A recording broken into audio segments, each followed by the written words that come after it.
Alright guys, so Samsung Galaxy Z Fold 4, first impressions. First impressions are, I like it. It seems like one of the finer things in life. It seems, dare I say, like exquisite. The way the hinge here is metal and says Samsung. Everything about this phone feels super high quality. It just feels like you're experiencing one of the nicer things in life, and that's really nice. It's really nice to get that feeling every time you open the phone. I like it. It does give you some anxiety at first. The first couple of days when I had this without a case, I basically didn't take it out of my pocket because I was so worried about damaging something. But what things do I notice right off the bat that are better about this phone?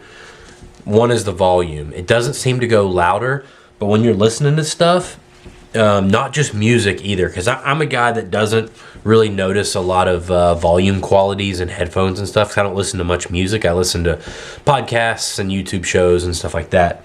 But on this phone, you can notice a difference in the bass. The voices are deeper. Everything feels more immersive.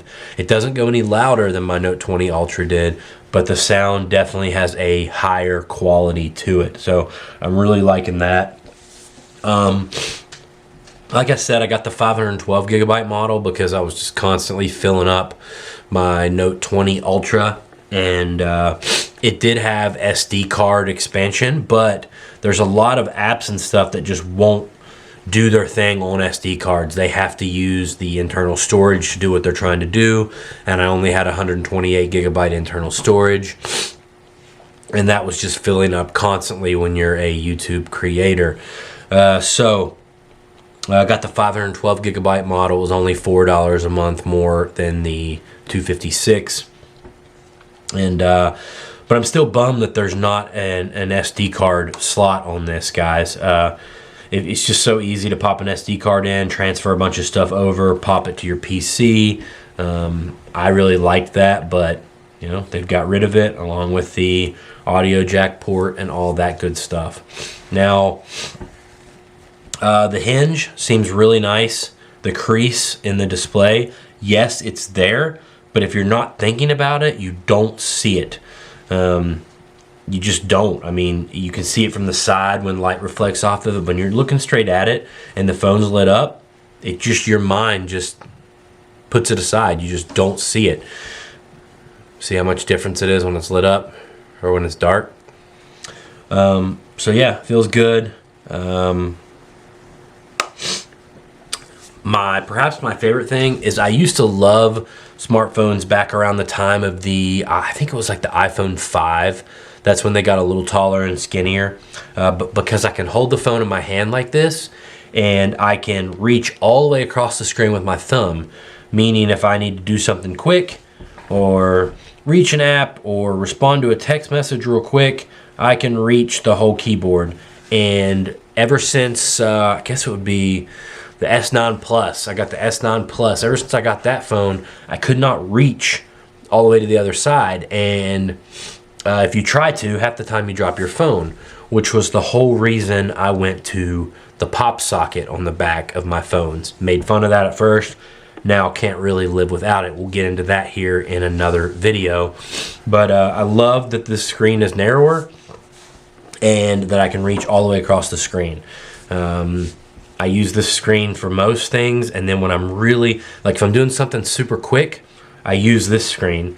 And if I'm sitting down like at night in bed, like wanting to just scroll Twitter or scroll YouTube or something for a while, then I flip it open and I have the setting on it taking off exactly where I was at on this screen.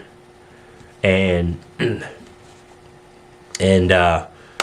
yeah, then I can scroll, everything's bigger, everything, you get way more words in line. And it's a nice experience. It's a nice experience. You're on your lunch break and you're wanting to watch a video. There's YouTube, for example, right there. You're on your lunch break, you're wanting to watch a video or whatever. It's a really nice experience. You're laying in bed at night, you're wanting to read a book or scroll Reddit. It's just a nicer experience. Yeah, I really like it. Now let's move on to the fingerprint sensor. So the fingerprint sensor, I really liked it. I think it was the S9s? It was on the back of the phone, and you could hold your finger right here and unlock your phone. I loved that.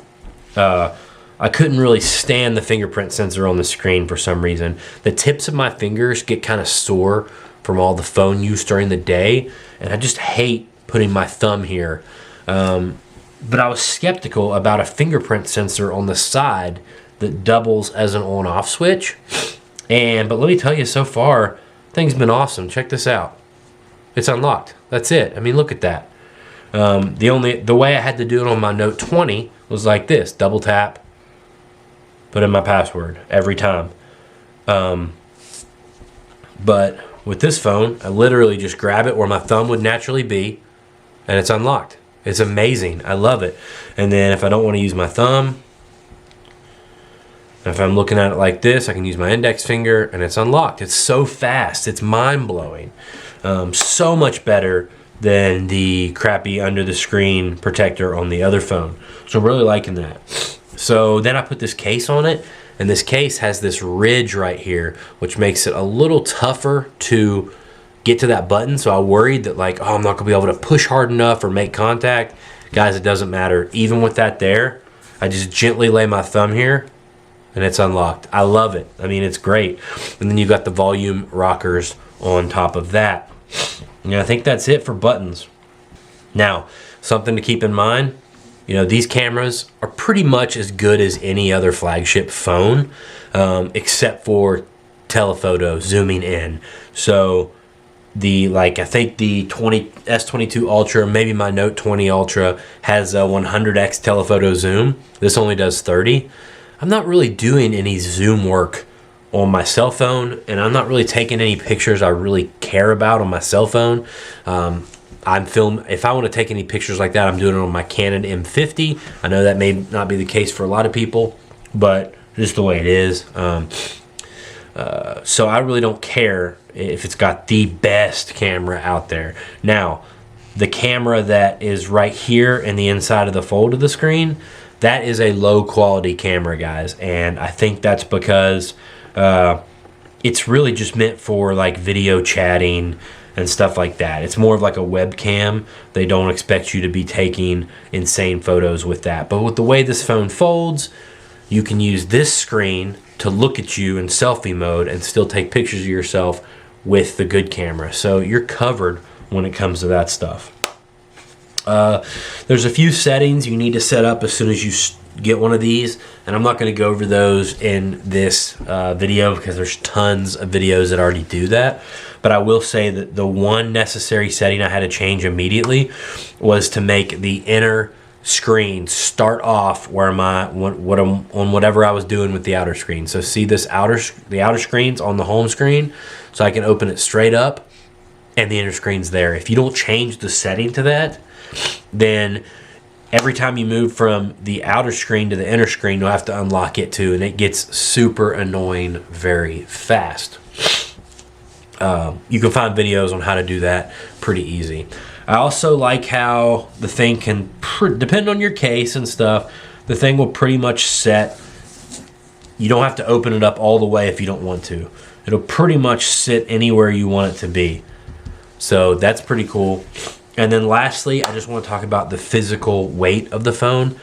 This thing's heavy, guys. It's like whatever flagship you've probably been carrying, you know, S22, S20, S21, this is going to be like carrying two of those. And I like that.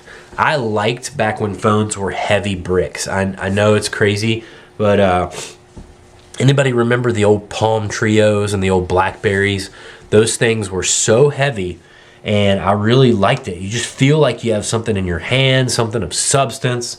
I think it makes it less likely to drop.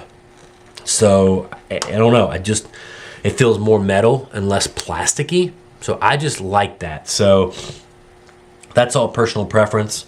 But yeah, guys, those are my first thoughts after using this Galaxy Z Fold for 3 days. I'll come back and make some more videos after I use it for a few months and let you guys know what I think. And in this next video, I'm going to tell you guys about this case and about what my ultimate goal is for an everyday carry smartphone. Thanks so much, y'all, for watching. See you in the next video.